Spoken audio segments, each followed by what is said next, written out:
So the Pope was recently in Algeria and now today is moving on to Cameroon. It would seem that he is on a, shall we say, an ecumenical interfaith pilgrimage of sorts, or in hopes of attempting to find common ground with radical Islamists and the Islamic faith in general. So we are going to be getting into that and all the things that have arisen online because of this, and his stance on Islam and his stance on Trump. And then we will be getting into some South African things as well. So let us get into it.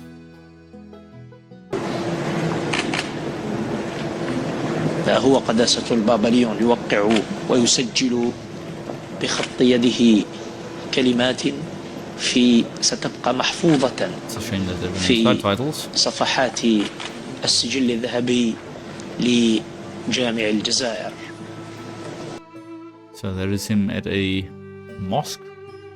Pope Leo is receiving massive criticism after appearing to promote an alliance between Muslims and Catholics during his trip to Algeria, not only going shoeless and signing the golden book inside Algeria's Grand Mosque, but also declaring it a space prosper to God. A space proper to God. Prosper to God? Interesting. So we've got him going to mosques, taking off shoes, paying homage to the false god Allah. To what end, I wonder? About 80,000 manuscripts, 50,000 archival documents. For the first time in its history, the Vatican has set aside a prayer room for Muslims inside the Apostolic Library, a move that has sparked wide debate across media and social platforms. Deputy Prefect of the Vatican. As it would. So I mean, I think it's too quick to get glossed over. The first time in history where a Pope has set a prayer room for Muslims in the Vatican. The first time in history. Why? Vatican Apostolic Library, Don Giacomo Cardinali, said the decision came after several visiting Muslim researchers requested a small space with a prayer rug to perform their prayers. He noted that the library houses remarkable ancient Quranic manuscripts, along with extensive collections of Arabic, Hebrew, Ethiopian, and Chinese heritage, and the oldest Japanese archive found outside of Japan. Founded in 1475, the Apostolic Library is among the world's oldest, containing about 80,000 manuscripts, 50,000 archival documents, and nearly 2 million printed works, in addition to coins and engravings accessible to researchers of all faiths. That's also interesting. It does seem like it's specifically and only geared towards Islam. He made mention there that there's Chinese manuscripts, Japanese manuscripts in the archives of Vatican, but it's interesting that only the Islamic faith has decided or has had the audacity to go to the Pope and requested a prayer room, which he's given them, obviously. None of the Japanese, none of the Chinese have gone there with an spiritual envoy or whatever the case is to go and request such a bold request. Only the Islamists. And so now you have to think, why is it that it's only the Islamists? Why is it that this Pope has got and previous popes, which we're going to just about to get into, why do they have this strong bend towards wanting to reconcile all the faiths? You know, because it wasn't this Pope. It wasn't just this Pope. Pope Francis, the Pope before him, also had this weird idea of ecumenicism, of tolerating things which are unbiblical. Take, for instance, the Vatican stance on homosexuality, on LGBTQ, on abortion, on all of the things that are abhorrent and idolatrous and heretical and false and sinful according to the Bible, it does seem like there's a trend that these popes are portraying. What is it? Is it simply just because they're bad popes? Or is it something deeper?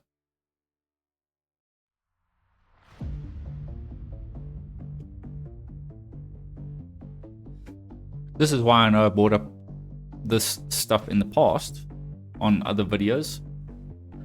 My deep disdain for Vatican II. Part of the Vatican II Council was a push towards ecumenicism and interfaith dialogue. Specifically, the document posted in Vatican II, Nostra Aetate. I don't know if I'm saying that correctly, but pretty much to sum it up, Nostra Aetate, promulgated by Pope Paul VI on October 28, 1965, is the landmark declaration for the Second Vatican Council that fundamentally reformed Catholic Church's relationships with non-Christian religions and opened the path for modern interfaith dialogue. The document marked a seismic shift from historical teachings of contempt by explicitly condemning anti-Semitism, rejecting the charge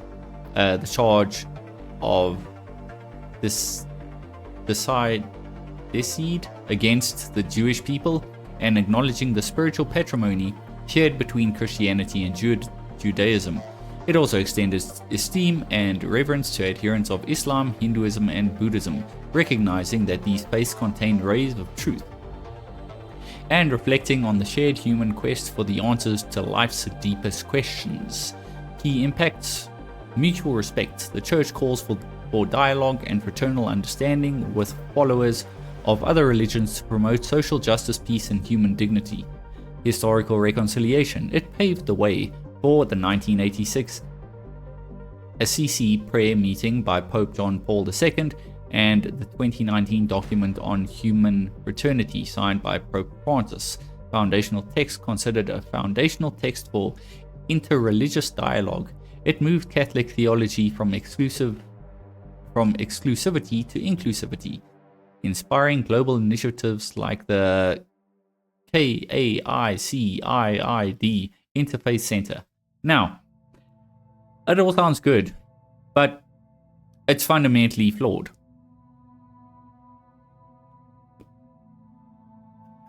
It's fundamentally flawed because nowhere in the Bible does it say that we are supposed to promote interfaith dialogue between other religions. In fact, the Bible historically, and Christians have always historically, seen Christianity as a very exclusive religion. Jesus Christ talks about how he is the way, the truth, and the life. No one comes unto the Father except through him. This whole idea of ecumenicism amongst other faiths is heretical. The Bible talks about how we should have no common ground with other religions. It's considered idolatry. It's considered incorrect. It's considered abnormal. Jesus Christ says, I am the way, the only way to the Father. And yet, somehow, because of Vatican II, you have this idea that somehow all faiths are considered equal. This is why Vatican II fundamentally is the reason why so many of these modern popes have this bend towards wanting interfaith dialogue with other heretical religions. Not a lot of people like that in this modern sissified Christianity that we have of late, this modern Christianity.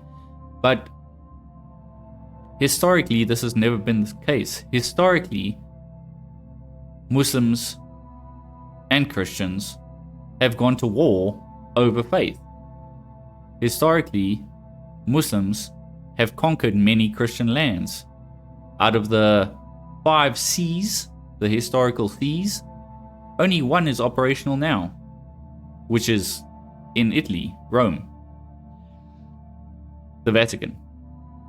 All the rest were from Eastern lands, which, okay, well, except for Jerusalem, but that's Jewish. But all the rest, all shall we say the other three seas, have been completely were decimated by Islamists, by Muslims, by jihad, by Ottoman Turks, by invasion. And they killed millions of Christians, enslaved millions of people, burnt thousands upon thousands of churches.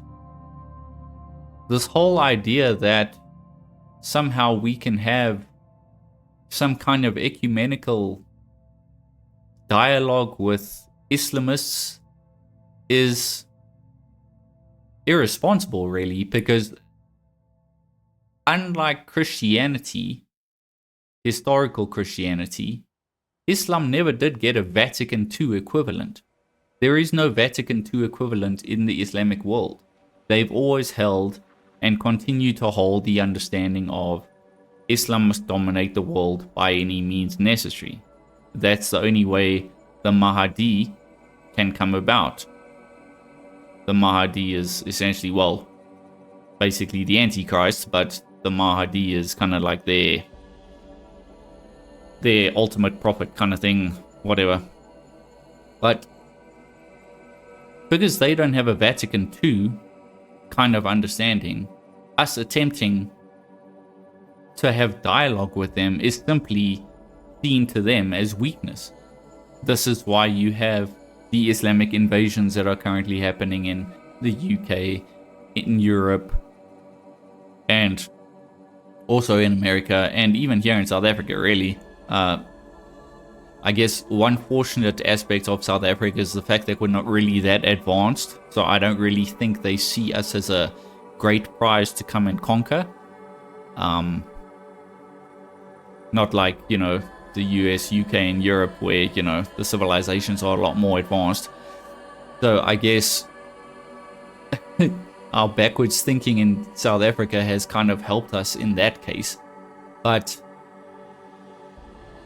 getting back to the Pope, this whole idea of ecumenicism between faiths that have historically and are still presently hostile to you, you're not going to win them with dialogue. They see it as weakness, and they will destroy you.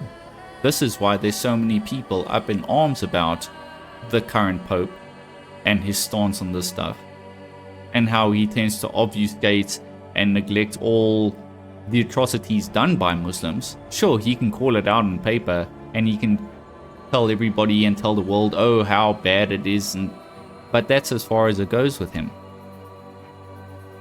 And yet he calls it out, but then he'll also go set up prayer rooms in the Vatican. He'll go make little trips to Algeria and now to Cameroon to go pander to the Islamists. What are you to make of it? But this is why it goes back to Vatican II. He is not a bug in the system. It's a feature. It's a part of Vatican II ideology. Anyway, so Bordazar Tom Homan just gave the perfect response to Pope Leo. I'm a lifelong Catholic. I wish they'd stay out of immigration. They don't know what they are talking about. Agreed. Because if they wore my shoes for 40 years and talked to a 9-year-old girl that got raped multiple times, or stood in the back of a tractor trailer with 19 dead aliens at my feet, including a 5-year-old boy that baked to death, if they understood the atrocities that happened on the open border, I think their opinion would change. That's the thing, I don't really think they would though. The Pope will double down, and I welcome discussion with any of them because they don't understand illegal immigration is not a victimless crime. Where President Trump had the most secure border in the lifetime of this nation, right now, lives are being saved. He is saving thousands of lives a year because he has a secure border. Exactly. And this is the thing, because it's also, the Vatican II's, weirdly enough, got huge walls. And outside of those homeless walls, many, many homeless people. Are those homeless people allowed into the Vatican? Not a chance. Human traffickers are out of business, right? The cartels are going bankrupt because of the secure border. I wish they'd understand that. Because if they did, I think they'd have a different opinion. Well, let's hear it from the guy's mouth, I guess. I'm not speaking for the president, I'm speaking for myself. I'm Catholic. That is soft. Sorry, let's turn that up. I'm speaking for myself. Pause.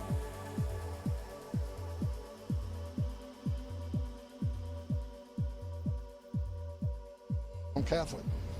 I wish they stay out of immigration. They don't know what they're talking about. Because if they wore my shoes for 40 years Yeah.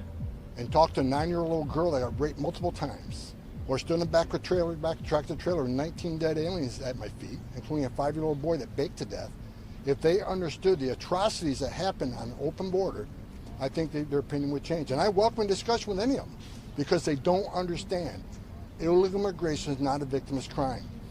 Would President Trump had the most secure border in the lifetime of this nation right now? Lives are being saved. He's saving thousands of lives a year because he has a secure border. Human traffickers are out of business, right? The cartels are going bankrupt because of that secure border. I wish they'd understand that, because if they did, I think they have a different opinion. Yeah. Yeah, and it's staggering that he can't see it, but I understand what the Pope is attempting to do, and it is naive. It is simply naive. It's Vatican II is such a crazy and honestly dangerous ideology that really just makes Christendom look utterly feeble. 93% of the 4,849 Christians who were murdered for their faith last year were murdered by Islamists. Pope Leo, we should perhaps be a little less fearful of Islam. Yeah. So, this is what other people have said regarding it. This is J.D. Vance, a Catholic. Man, sorry, this sound is so crazy soft. One of the issues here is that if you're going to opine on matters of theology, issues. Replay it.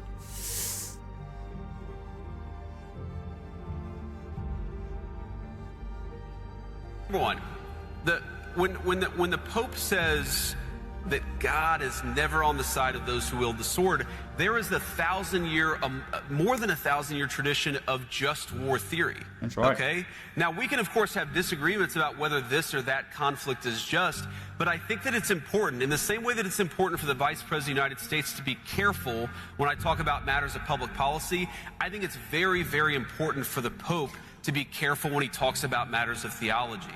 And I think that one of these issues here is that there has been, again, hey, random dude screaming, I told you I'd respond to your point. I just want to respond to this question first.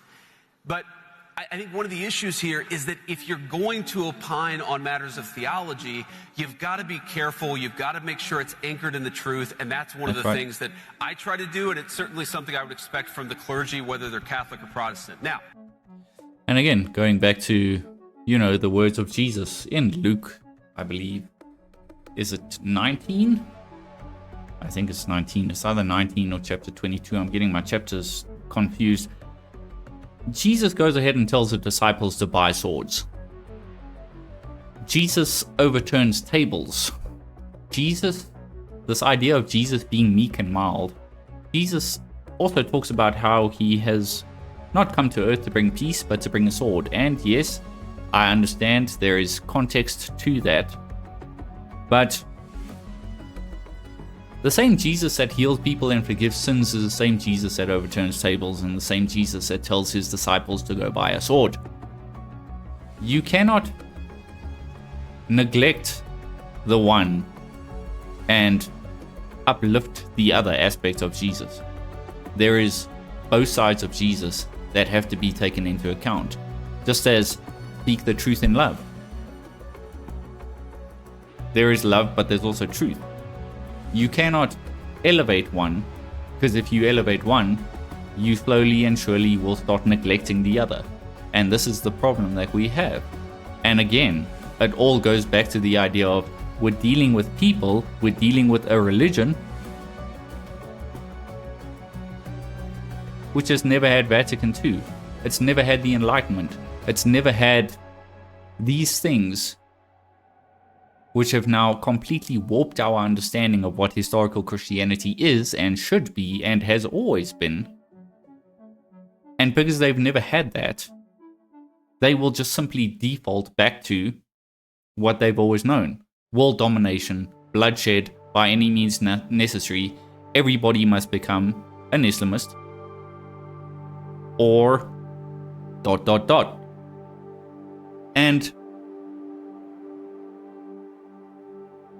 I don't know what needs to happen to the Pope in order for him to see that. But clearly he knows it. And clearly there's an agenda, obviously.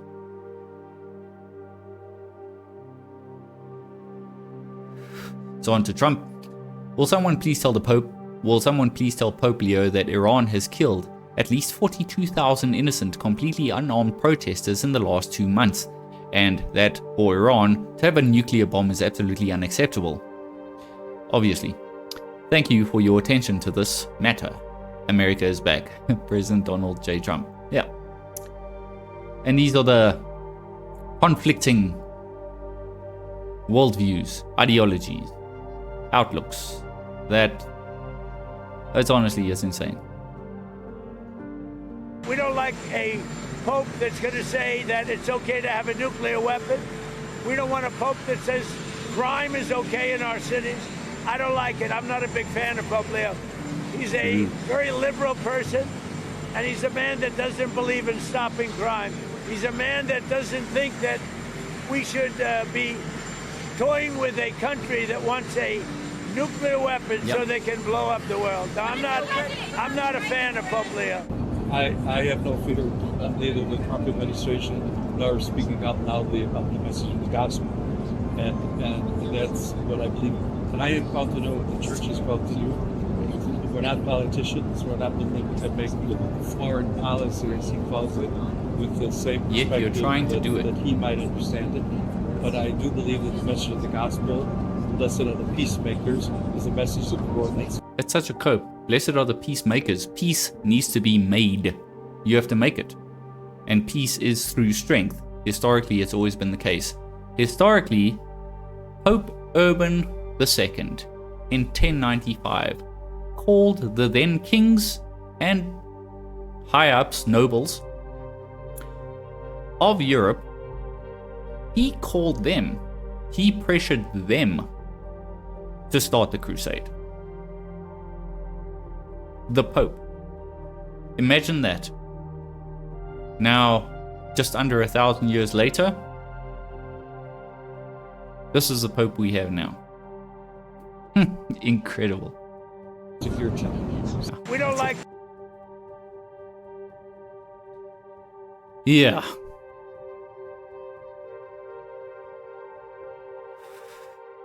When Muslims destroy Europe, when Muslims slaughter Christians in Africa, when Muslims burn churches worldwide, when America bombs Muslim countries.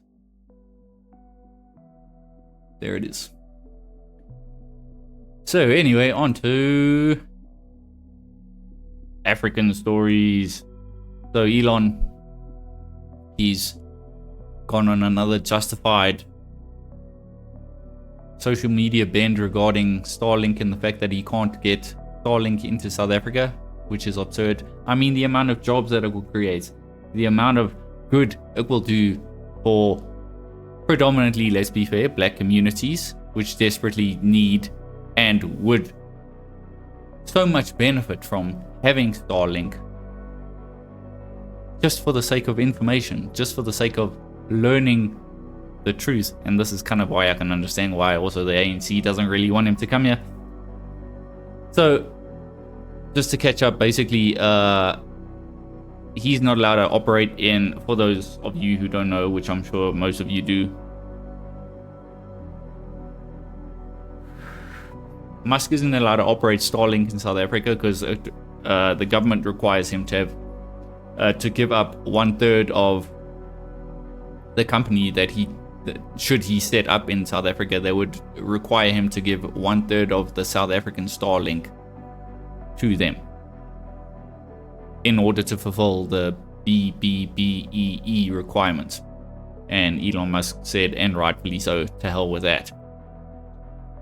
Not otherwise. And so now I'm in this absurd situation where I was born in South Africa but cannot get a license to operate in Starlink because I'm not black. Well, it looks Does like that that's seem about... right Look, to Look at the back.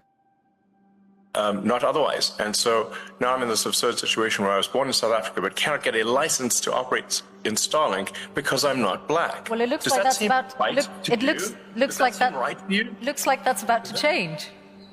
I just asked you a question. Well, it hasn't. Please answer. Does that seem right to you? Well, those rules were designed to Does that seem bring... right to you, yes or no? Those rules were designed to bring about an era of more economic equality in South Africa. And it looks like the government has found a way... And yet those rules, if anything, have brought more black poverty overall and more disparity between the elite cadres and the super poor black people. And somehow that is labeled as progress by the leftist, Marxist comrades, whatever you want to call them, socialists.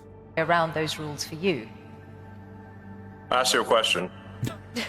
This is your interview. Everyone wants to hear from you. I asked you a question. Yes or no? Not Racist for me. laws, yes or no? Not for me to answer. I have got a question for you Well, about boom, lady. Why don't about you your answer? government work there and the Racist laws, amount of then. savings. Why do you don't like you racist law? answer? This is not for me to answer. Come Oh, on. but it You're- is. Now you wouldn't be trying to dodge Give an a opinion. question So you have to that ask is a question. difficult for you That's to my answer. question. Utterly feeble, pathetic. So here we go. This is what's his name again? Ah man, Rob Herzog. That's right. This is him talking about all the crazy rules and regulations in the name of redress that South Africans here in South Africa, white South Africans, have to adhere to. I know this was done on Dave Rubin a couple of months ago, but still pertinent because it's still happening. 140 race-based laws in South Africa, all anti-white. And 8 days ago, Cyril Ramaphosa, our president, signed into law expropriation without compensation.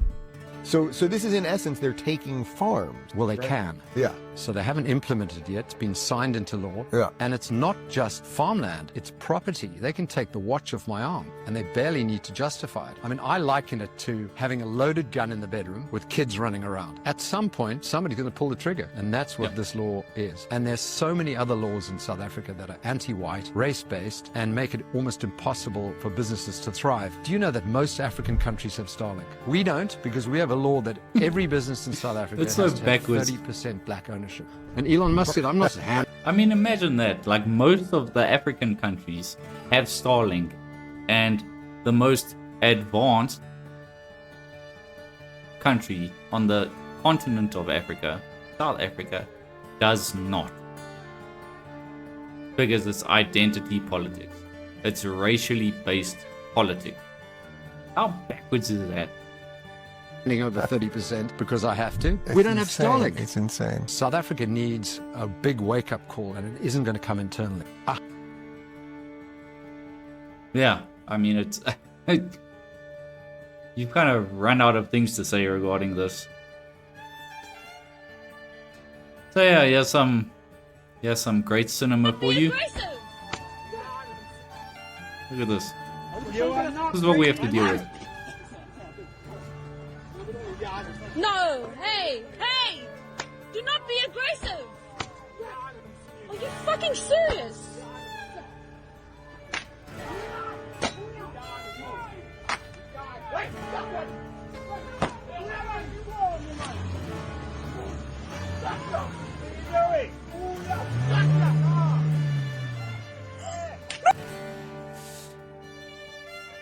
Yeah.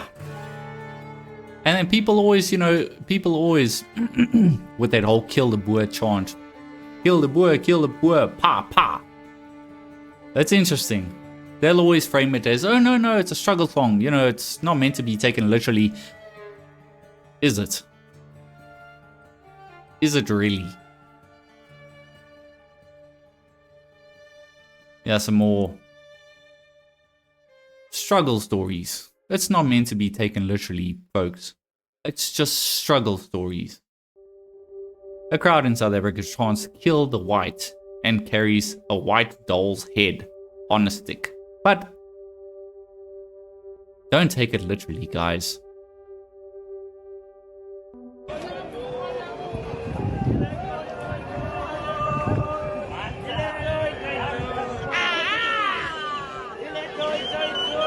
Party, party. Kill, kill.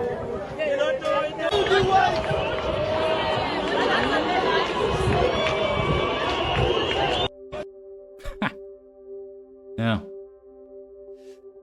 Staggering stuff, eh? So then there was also recently, actually today, what am I talking about? South Africa named apartheid-era politician as new ambassador to the US. So Rasul, I'm guessing the post has been vacant for some time now. Since last Rasul resigned, left, got kicked out of the ambassador position, rightfully so, because he's an Islamist, racist rubbish. So Rolf Meyer is now the new guy. So the single biggest turncoat in Africa, referring to Rolf Meyer, the single biggest turncoat in Afrikaner history, perhaps with the exception of Piet de Wet, was appointed by President Ramaphosa as South Africa's ambassador to the United States. Rolf Meyer even admitted during a TV interview a few years ago that he is a liar, saying that politicians like himself sometimes make promises to their constituencies, knowing very well that they will not keep their promises. I mean,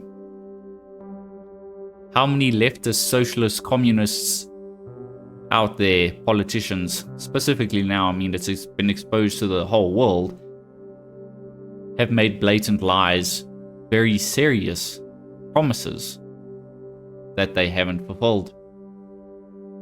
According to him, it is fine if he does it, because that's simply what politicians do. Unfortunately, he's not wrong. Ramaphosa himself said of Meyer, who was chief negotiator for the NP, the National Party, during the negotiations of the 1990s, that it was astonishing that Meyer was so excited about the outcome of the negotiations despite the fact that he gave up everything. And just by the way, after negotiating with ANC, Meyer, okay, yeah, that's the point. After negotiating with the ANC, Meyer joined the ANC.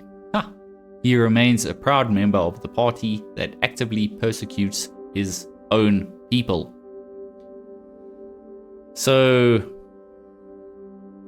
that's why a whole bunch of people are pretty miffed, and rightfully so, that he has become the ambassador to America.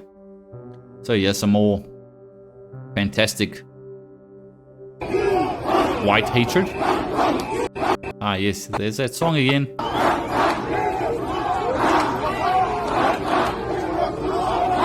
Kill the Boer.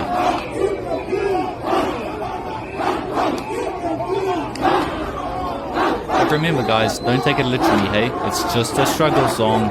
It's just a struggle song. What a joke. Ernest Roots. If we were to measure racism, actually in fact I think he pretty much just sums it up. I think it's all quotes. Yeah, it's all quotes. Let's just hear it from him. If we were to measure racism, the racism of a government, by the amount of race laws that they have written or implemented, then South Africa is certainly the most racist country or government in the history of the world, because we currently have more than 140 race laws in South Africa. So every sphere of society is categorized in terms of race, and it declares that people should be treated differently depending on the color of their skin. But it's a one-way streak. It's about discriminating against, in our case, minorities, especially the white minority, and using blaming the white minority especially for everything that's wrong with the country, using the white minority as a punching bag for politicians to gain political support, and then implementing these really destructive policy ideas, socialist policy ideas such as scrapping property rights or eroding property rights, and claiming that yes, maybe there were some examples in the past where this hasn't worked, like the Soviet Union, Communist China, Zimbabwe, Venezuela, we can go down the list. So many examples. But this time they're going to make it work. This time we should just trust them. And obviously there's never been an example of this working, and it's very concerning, and we believe the world should take note of what is happening in South Africa at the moment. Never throughout history has it ever worked, and yet they'll double down. No, this time will work because now we're in charge. So I know also regarding the expropriation without compensation, there's in our South African Constitution there's section 235 that the MK party is looking to do away with. Because in that clause there's the idea of self-determination, which a lot of South Africans, white South Africans, are in favor of, which seems like a very good idea. I think we need self-determination. So the MK party is currently attempting to get rid of that section, so that we don't really have a leg to stand on. I know that's not the only thing that we're currently trying to sort out and stuff like that. I say we, obviously, generally, not me personally. But yeah, so the MK party is attempting to get rid of that, so we don't have a leg to stand on, so we can't get self-determination, so they can literally expropriate without compensation all they want. Yeah, and that's pretty much it. It's also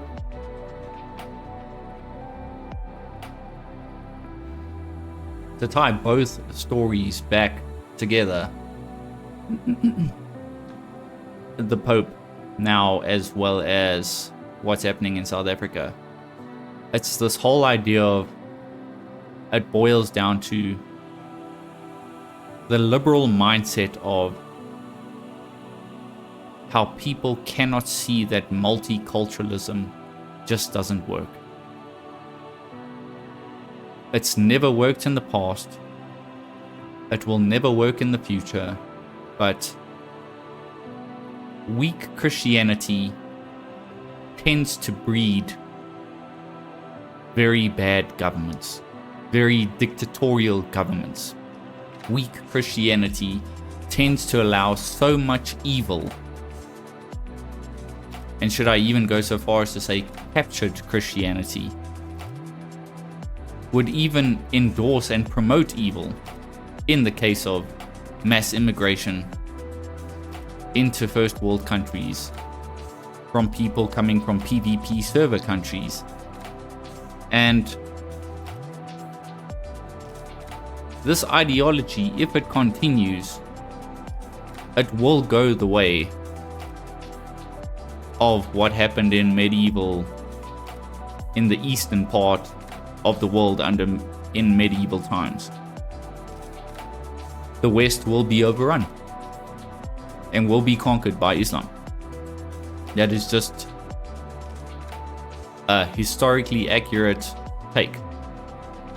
It will happen unless something drastically changes.